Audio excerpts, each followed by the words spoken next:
Before we get into the first one, you and I were talking before, and we have a couple of questions that have been floating around. Fun Paul's like, I know. Oh, right. Okay. How come it took 2 years to get this out the door? Not that you were slacking, but... Good afternoon, guys. About a week and a half after Flashpoint came out, the devs did take to twitch.tv and do a guild chat, talking a little bit about the release, bringing on various devs. I think there were 5 different developers across 3 segments on this stream. I wanted to talk to you guys about what the devs actually said there, sum it all up for you, give you my takeaways on some of the more interesting things, and kind of just keep everybody caught up. Now, I believe there was supposed to have been another stream as well to do with audio, though I can't find that right now. Perhaps I'm being a fool. Also, this stream itself actually cut off early, around the 1 hour, 8 minute mark, so it doesn't seem like they got to everything they wanted to say, but since they couldn't bring the stream back online, ArenaNet then just released a statement saying, yeah, we were about to close it down anyway, so that's it, guys. So that's what I got to talk about, 3 different segments. There is a little bit of other news as well that caught on earlier in the week. ArenaNet do apparently have another narrative designer. It's funny, we heard the news that they've gone from 300 to 400 people. I was asked in a recent one of my own Q&As what we think about the size of ArenaNet, how it's growing, and yeah, some new guy has come on for narrative design. Presumably that's with Living World or with the expansion. Maybe, I suppose there's a chance it's related to something non-Guild Wars 2, but I digress. Let's dive into the first section. This is with Aaron Roxby and Link Hughes. Now, these guys are both credited as game designers. They're both presumably on Living World Team 2, and they were responsible for various aspects of the patch, talking more about the story itself, and so obviously there will be spoilers here. Link we've definitely seen on the stream before. I don't know whether we've seen Aaron, or I can't quite remember, but regardless, they had a lot of interesting things to say. One of them, Link, worked on the final instance, the Heart of the Volcano, the one where we chase Lazarus / Balthazar into the depths of Tyria, and we see Primordus, and we have the fight against the dogs, and we do the scanning and so forth. And the other developer, Aaron, actually worked on the first instance that the patch opens with all of the stuff going on in Ratanovus, and the big reveal that Lazarus is not Lazarus at all, but is instead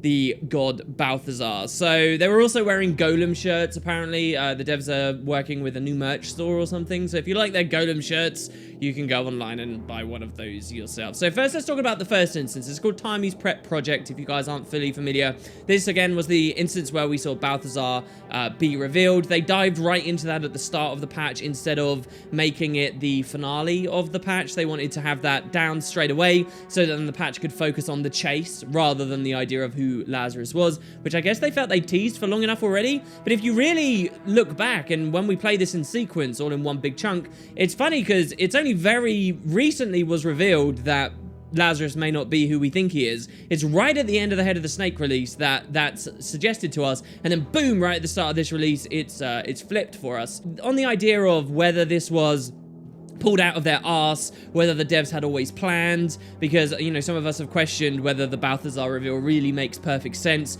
Why would Balthazar feel the need to hide as Lazarus, for example? We still don't have a perfectly good reason, and very little reason is even alluded to in-game as this being a problem.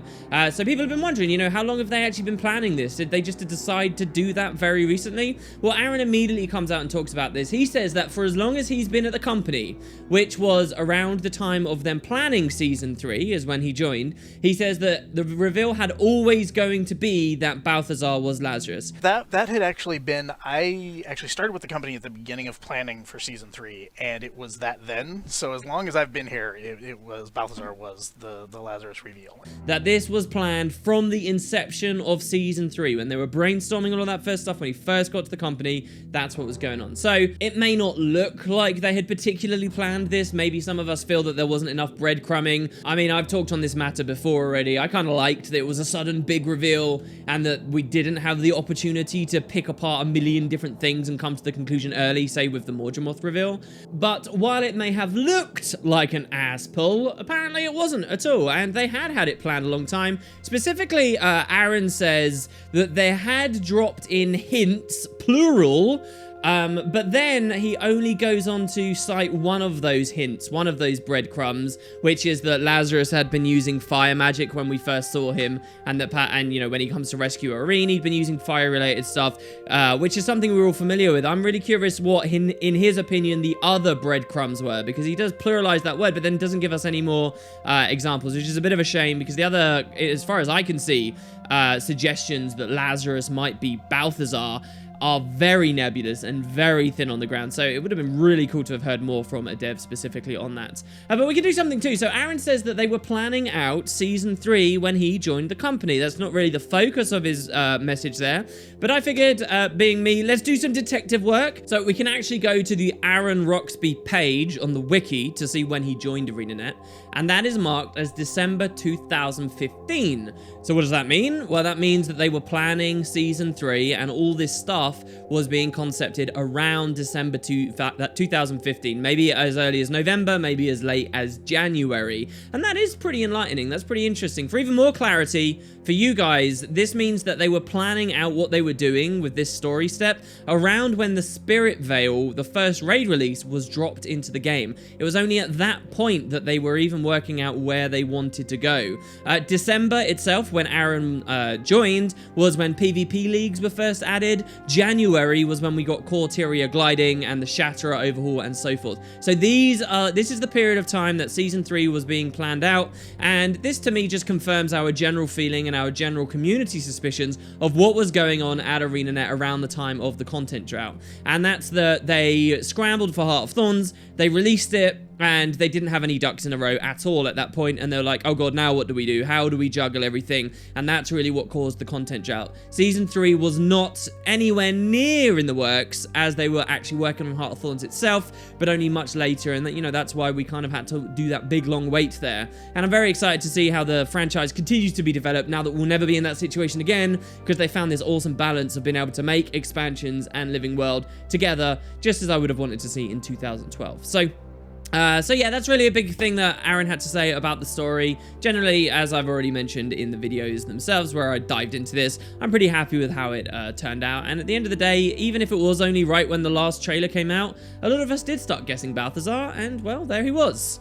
There was a version, they say, of the first instance that was done with no cinematics at all. So Aaron talks a bit on the stream about how difficult it was to make this moment as impactful as possible. I really liked hearing this discussion because I feel like this is an interesting challenge video game designers have to wrestle with, not just with Guild Wars, but across the spectrum, but specifically Guild Wars seems to have taken a long time to find its footing here, right? Like, I look back to the personal story and how frequently they broke to the side-by-side cutscenes, and sometimes that really took you away from the action. Sometimes that was really boring. Sometimes that really made people lose interest. And then you see how through Season 1 and through the Living World Season 2, they kind of did away with a lot of that, but then people started to struggle with there being too much dialogue and not being able to skip anymore. And like, there's a real balance to strike. I think about as well, say, the Zaitan fight. We can complain and complain and complain till we're blue in the face about the Zaitan fight, but one thing I think you really can pick at is they chose to do lots of little cutscenes for Zaitan flying in and hitting the airship and stuff,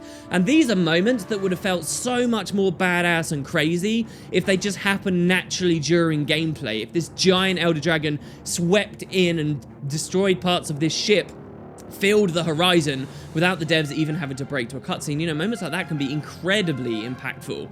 And so finding where the right balance is not easy. And it's interesting to hear that even now in this patch, you know, they did a version where they did that idea with no cinematics at all, but it didn't work too much. So then they added some cinematics. They wanted tighter shots so you could see, you know, Casmire's reaction and so forth. It was just a cool bit of discussion and something I've often wondered about.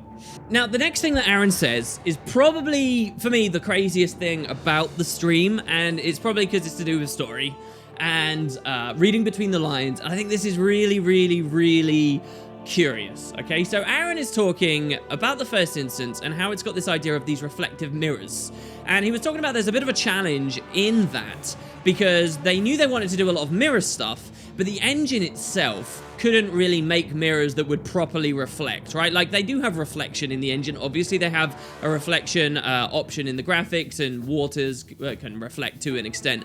But the idea of having some kind of environmental object that you can pick up and move around, they don't really have that. They have like a faux, like a fake reflection system in there that doesn't really work very well. Well, because of that, they were quite limited on doing a story step that had, you know, a lot revolving around mirrors. And so at this point, something might cross your mind. Well, hold on, why not just drop the mirror idea if that's a bit of a challenge? Why not just, you know, have the ritual or the tactic for decloaking Balthazar, shall we say, have that not revolve around mirrors, and then you don't have this weird like engine limitation and have to do some odd stuff to present that. And to that, Aaron says this. The other thing we found, and this played into more the Lazarus part than the Balthazar part, but we decided early on we wanted the boss fight to be all about mirrors, and mirrors were important, not just from a mesmer magic idea, but there was thematic stuff about identity and all that. And so we decided early on mirrors were there, and we started building it out, and conveying reflection without reflection became something that but we didn't want to drop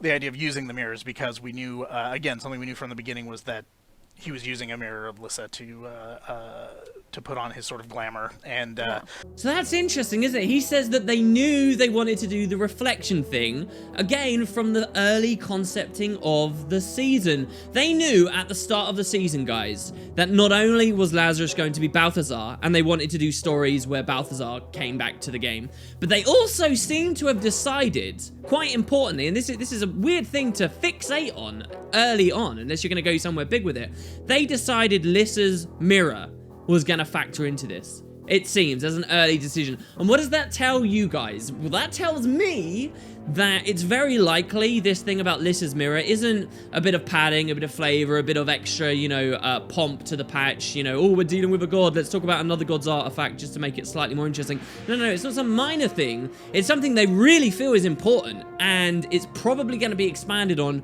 quite a lot. It seems that Lyssa's mirror being a part of this instance was integral to wherever they want to take the story in the future. And to me, that's pretty interesting. That means that we do take that Lyssa's mirror thing very seriously, and her involvement in the story and her future involvement in the story could be very, very significant. Maybe those weird ideas that Lyssa is actually on Tyria and Jenna and East and so forth actually have more merit. And listening to this comment here definitely excites me a lot, that Lyssa, my favorite goddess, could actually be a bigger thing. What do you guys think about that? Or am I digging too deep?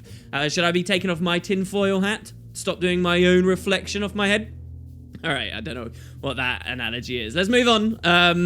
Aaron also talks a bit about Flunt. Just kudos to Aaron here, basically. What a legend. He mentions that essentially he wanted Flunt to come in and save the day, and I liked that as well. I thought that was one of the coolest things about this patch, that Flunt, the absolute bastard, is still self-interested, is still one of these horrible, nasty little Asuran scheming, but he actually does some good, and everybody benefits from it. And I thought that was a really cool little story beat, and it was cool to hear that Aaron did that. I also think that what he said here at this point in the stream is a great example of what we've seen other developers say time and time again on the forums. So you'll quite often see with Guild Wars 2, someone won't like the direction of the story, or they'll be staring at writers or developers' Twitters and disagreeing with their personal beliefs and stuff, and they'll say, oh, this writer is the reason that X was terrible, this writer was the reason that Y was terrible. Specifically, the Living World Season 1 days, some devs get bagged on really heavily as being, you know, the main reason everything failed. And you'll often see that ArenaNet respond by saying, no, you can't pin all the successes or all the failures of a part of the story on one person. It's a collaborative thing. Everybody kind of chips in these days. Everybody contributes. And we hear that time and time again. And well, listen to what Aaron says on this stream. That really verifies that, doesn't that? That's a great example of, yeah, you know, Aaron has this idea about Flunt. He's not penned as, you know, a narrative director. He's not necessarily purely there to do a story. He was working on the instance, and he contributed a bit to the story, and it went in. It's a great example and a clarification of what I think the devs have had to say again and again and again till they're blue in the face, and quite unfortunately so. Anyway, so moving on, lastly at this first little section, Ruby is talking a bit about the voice acting of Flunt as well, who, if you guys didn't know, I actually already knew this, I'm not sure where from, but it's Steve Bloom. Steve Bloom does Flunt's voice, and they kind of gave a fun little story about how originally Flunt's voice, which is very specific and cool, that voice was originally just going to be a random Asura, but they fell in love with it, and they decided to change it from being a one-off to, you know, a main character, and they rolled with it, which is pretty cool. Running hastily forwards, skipping past some comments about MOX being in our home instance and sometimes having spiders with him, we move over to talk to Link about the last instance, the heart of the volcano, this one where we're falling very far and we have the fight with the hounds. We knew that the plot of the episode was going to take you from the Lazarus reveal to hunting for Lazarus and then figuring out a way to follow Lazarus into the volcano, and then we'd finish up with that. So immediately they mentioned that this is the tallest map in the game. That's really cool to me. They actually say that it stretches the limits of the engine to such an extent that they made the map and then at one point resolved to not do the falling thing at all. There was a version of the instance where all of the falling wasn't there, but then later they found a way to make it work a bit more and then the falling came in the end. I really should focus personally on what they say here because I have this weird impression from Guild Wars, and I have for a long time, that all of the maps have these ridiculous heights. It's just that most of the content within those maps don't encourage you to access all of it, and for most of the maps, the devs, you know, they'll put the floor somewhere. So like, think of Queensdale. There is a really high ceiling to Queensdale and there's a really low bottom to it, but just most of that isn't gameplay space. And I've always had that opinion of the game and the engine, that every map had the same verticality essentially. It was just how the devs utilized it. But from this stream, I think it really is clear that no, they actually get to decide how high or how low each individual instance is, and this one is much higher than many others, and I should do well to remember that. But so that caused a lot of interesting little challenges for them. They tried to go with a bullet hell style system as you fall through, which really I don't think worked out very well personally. Maybe when you're doing the achievement it's a bit more interesting, but to me more frustrating than anything else. Talking about a work in progress version where Primordus wasn't actually there but substituted for one of those Super Adventure Books crocodiles representing his head. They talked about how the hound fight was actually based on the hound fight in Auric Basin. So this is pretty interesting to me, actually, because it ties into a lot of our speculation about Balthazar before the patch came out and whether Balthazar could be Lazarus. And it feels kind of weird, right? Like, now that Balthazar is back on Tyria, it's like, well, in Heart of Thorns, you had that Balthazar temple there, and you didn't drop any better hints. You didn't... Like, it feels like the two things aren't tied together when they really should have been better. And so it's really interesting for me to watch this stream and hear a dev say, oh yeah, the hound fight that you experience in Flashpoint, when Balthazar is, you know, fully out there, that is supposed to be like the one in the Auric Basin. And it's funny because that was just totally lost on me. When I played, when I was fighting the hounds in Flashpoint, I did not think for a minute about the temple in Auric Basin. I couldn't even really remember that the hounds were featured in the Auric Basin thing. I mostly remembered fighting Balthazar's, you know, summon guy himself. So that is interesting. I like that they were trying to draw a parallel between the two. It was just lost on me. And also, I can't help but wonder, why not Arra as well? The hounds appear in Arra as enemies. In fact, I think there's 3 that you fight in Arra, not just 2. But they didn't feel like they wanted to draw from that. Did they forget that that was in the game? I suppose it's too late and it doesn't really matter now anyway. So the best discussion really about this instance is about Primordus himself, and it's something I've talked to you guys about also, and it's the impact and it's the consequence of them going all out and putting Primordus in this instance. So when I talked about the story and I talked about what we should take away from the story, I mentioned this feeling that on paper this patch wasn't actually that big of a story beat, but then it kind of like feels really epic and it feels like a lot of stuff happened because, I mean, at the end of the day, we're looking at a scene here where there's an Elder Dragon and a god. And so it might not be so surprising to hear then that early on they weren't even sure if they wanted Primordus to physically be there in the instance. And so now you can see how it feels a bit more living world, reasonable, and the scope seems to be reined in a lot more when that was the initial view for how this patch would come out. That we would chase Balthazar down to a big pool of lava, but that we wouldn't be seeing Primordus. Primordus would just be somewhere under the lava and we wouldn't exactly have to spot him. And so there was a really great discussion here because specifically about the artist being twitchy on the idea of presenting Primordus, because if they go for this, they are kind of locked in on what Primordus looks like forevermore now. And it is just a living world patch, and they don't have all the time in the world to create beautiful, amazing, new contemporary concept art for Primordus, and they don't have the time to make a really amazing rig and model and beautiful stuff. So do they want to blow their load early, essentially? Do they want to, you know, force out perhaps a crappier looking design that then they'll be beholden to later on, or do they want to wait so that later they have more time and budget and so on to do Primordus properly? It was a really interesting discussion. Link was essentially saying, no, I feel like it's too much of a cop-out to not have Primordus there. I pushed really hard to have his head, and so we ended up getting his head, and this is what it is, and this is what the head will look like forevermore now. And I think that was all really, really interesting. They even touched a little bit on the Guild Wars 1 version of Primordus and suggested that it might not even be the real Primordus there because they weren't sure if it was clarified anywhere. I have the feeling it was clarified, but maybe I'm wrong.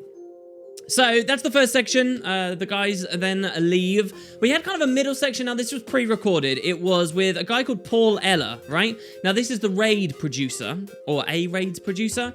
He's a British dude that I don't think we've seen on any of the streams so far. And what he's doing is he's talking about legendary armor, because this was obviously a big part of this patch. And I really liked this segment. I thought it was really excellent. Paul Eller really impressed me. He understood the game. He understood the limitations they were under. And he fielded some tough questions. We all know that legendary armor was not perfect. People were not happy with medium. People were not happy with how long it took to come out. People were not happy with the fact, perhaps, that it was raid only, depending on your point of view. And Paul essentially talked about all of these things very candidly, very clearly. And whether we agree with his answers or not, I really respect that he fielded those questions because he didn't have to. And so essentially what you can see on the video here is he kitted out one character wearing each class of the armor and dyed it quite well, differently to what we saw in some of the other media around the release, and kind of showed off the animations and stuff to get everybody on the same page with these pre-made characters. And like when he showed off medium, he wasn't scared to show off the medium on a char back when there was still tail clipping that everyone was also angry about, and he talked about that. So one of the big questions was, what took this so long? That was the first thing that he was faced with. And he did have basically more specifics on a story we already knew if you were very clued in on the developer side of what was going on. So he was saying that actually the original plan was that legendary armor would come with the end of the Forsaken Thicket. So that's the Stronghold of the Faithful release, guys. That's when we fought Zera. That was before, I think this release was before Living World Season 3 even started. Didn't we have Stronghold of the Faithful and then Season 3 started? So way back then was originally when we were supposed to be getting Legendary Armor in their first plans. However, their ideas with Legendary Armor obviously have required a lot of engine changes for the game.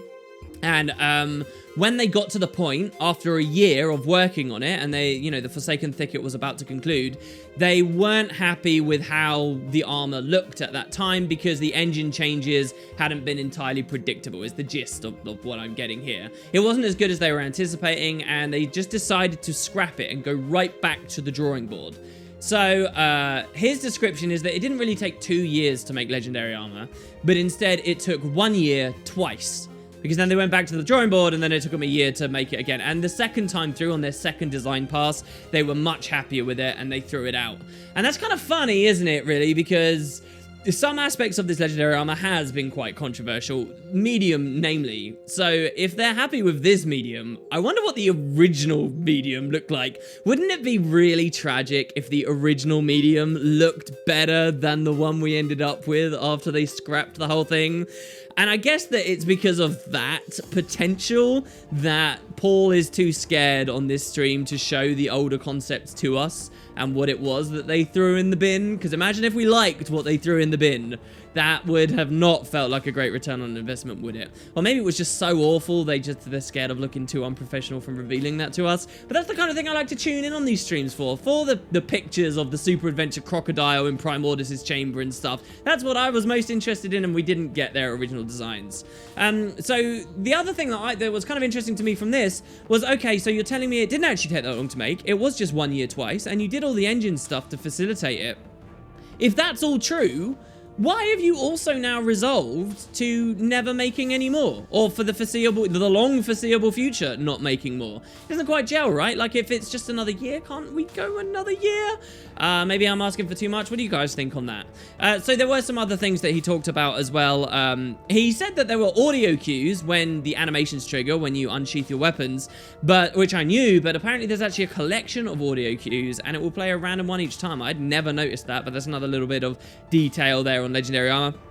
He talked very directly about trench coats. This was one of the things that he was asked about. And again, I really like how direct he was. Now, he put forward the very standard ArenaNet line when it comes to this, about trench coats, about the fact that medium armor classes continuously have trench coats, and people were maybe looking for something different, but they went with a trench coat anyway. He put forward the standard argument, which you may disagree with, but the standard argument is that they want it to be kind of clear. If you're in World vs. World or PvP or even in PvE and you're taking a brief glance at your enemies or your allies, they want it to be reasonably clear at a brief glance the general capabilities of whoever you've glanced at. And they do this by giving heavy a defined silhouette, medium a defined silhouette, and light a defined silhouette that they rarely stray from. And it happens to be that they've honed in on the medium being, you know, this trench coat silhouette. So you kind of associate that with the medium classes. It's not a strong argument at all. Why? Well, because the armor class you are in Guild Wars 2 really doesn't speak very much as to your capabilities at all. Not on a class by class basis, and certainly not on a build by build basis. So I don't see the point of adhering so heavily to this, though I appreciate what they're going for, like a lower learning curve style thing, right? But also, and many more people point this out, you know, this doesn't work when you've for years now had a game where you're selling outfits, which totally break that all up anyway. When you are so heavily focusing on outfit sales and things for the gem store, it kind of isn't something that you should stick to so much. But again, whether you disagree with his argument, which I certainly do, I really like that Paul faced it and he said, no, this is what we're going for and this is what we think, right? I appreciate that basically the legendary medium armor is an explicit, conscious decision from the devs, ill-founded or not. It's an explicit decision, and rather it's not something that was just born out of neglect, not listening to the community, not understanding what they're doing, or a lack of creativity, right? It's not because they're not professional. It's not because they're not good at their jobs. It's not because they're idiots and they just don't realize. And that's the standard kind of sneering response you find from us nerds online when it comes to this kind of thing, where you all tend to be like, oh, they just don't know how to do their jobs. No, it's not that. It's not negligence. It's that they've got this idea and they're sticking with it. And I have respect for that, even if maybe I fall on the wrong side of it on this one occasion, because I don't agree with the argument. Anyway, so yeah, that was the Paul section. He was pretty great. He answered hard questions, demonstrated a real understanding of the game. I'd like to see more, basically. And then finally, we have another section where we got Josh Foreman, environment designer extraordinaire. He was working on the Draconis Mons map, and he also did the Heart of the Volcano instance, the Falling instance 2. And we also had Tyler Bierce. Both of these guys have been on lots of the streams. Tyler is marked as a game designer, and what he did was a lot of the open world content in the new map, and he designed specifically the mastery, which everyone loved, right? So we hear some interesting little tidbits, not too much at the end of the stream here though, really, and this was the section that got cut short, so perhaps inevitably a bit less to say. But they talked about how Oakhart's essence, you know, it's this viney thing we get to use, but it actually went through lots of different themes. They had a tractor beam idea once, they had just a straight up rope gun, and they had a literal spider web. You can see how all of these fit in the map as well, right? But eventually they moved to the druid idea, and they did that because it was based on the mastery is supposed to be ancient magics, right? Like, we got ancient Kodan magic at one point. All of this is supposed to be ancient races magics, and druid magic kind of tied into that a bit better than ancient spider magic, or whatever I guess the other theme justifications were. So that's why we got what we got in the end. And the other thing that I found interesting, again, there wasn't really too much here, but Tyler talked a little bit about how he'd done EOTM stuff, and there were those diving goggles into the buckets in Edge of the Mist. I totally forgot about those. And he mentioned that he enjoyed doing them in Edge of the Mist, and so now that he was on this map, he wanted to do it again, and that's why we get that really cool diving goggle in the new map. And I totally have forgotten about those. Those are really cool, guys. If you want to do those in Edge of the Mist, you should totally see what you can do. And that's about it, guys, really. That's the big stuff from the stream. Like I say, the biggest takeaway for me was the Lyssa stuff. Am I going down the rabbit hole, or what do we think there? But there you go. That's the stream. Like I said, I think there was an audio stream as well. I'll be sure to check that out and see if there's anything really interesting to talk to you guys about. But otherwise, I'll probably see you next time for a little bit more of the lore from the patch. Mainly, there's all this stuff to do with the druids and building that backpack up. And of course, we've got the competitive feature pack to talk about too. So much going on with the game and all on the cusp of a big expansion announcement. It's absolutely fantastic, right? Thanks very much for watching, guys. As always, I really appreciate the support. I feel like I haven't said that to you in a video for a little while now. Again, it means so much to me that you're here, that you're leaving comments, that you're doing whatever you're doing to stick about and enjoy the stuff. So thank you guys, sincerely. I hope you have a wonderful day, and I'll see you very shortly. Have a good one, guys.